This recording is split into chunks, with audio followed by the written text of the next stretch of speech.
Wala na ngang maayos na masisilungan na tigil pa ang kabuhayan.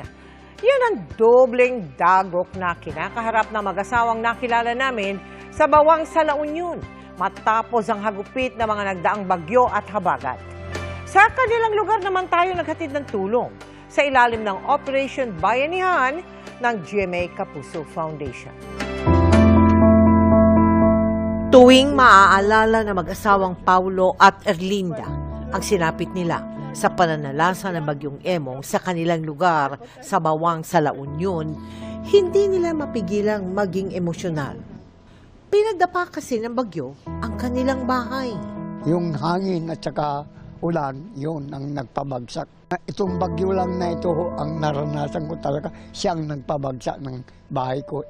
Nalagay pa sa peligro ang buhay ni Paulo nang matabunan siya ng bahagi ng gumuhong bahay. Andaganan yung asawa ko. Muntik na naman namatay. Dinukot ko na siya, ma'am. Inilakot. Para may masilungan, pinagtagpi-tagpi muna nila ang mga nilipad na kahoy at yero. Problema rin nila ang makakain.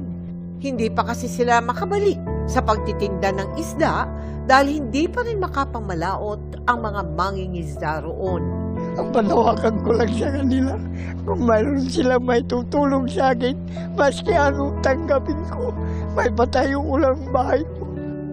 Kaya bilang tulong pa rin sa mga naapektuhan ng hagupit ng mga nagdaang bagyo at habagat, nagtungo sa La Union ang Operation Bayanihan ng GMA Kapuso Foundation. Handog natin ang relief goods at tinapay sa 4,000 individual sa bayan ng Bawang. Nakapagbigay rin tayo ng hygiene kit sa tulong ng ating donor.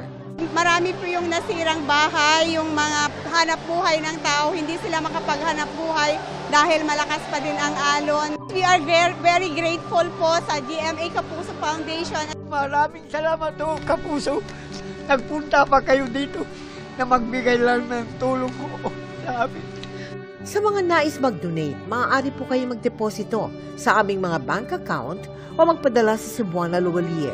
Pwede ring online via GCash, Shopee, Lazada, Globe Rewards at Metrobank Credit Card.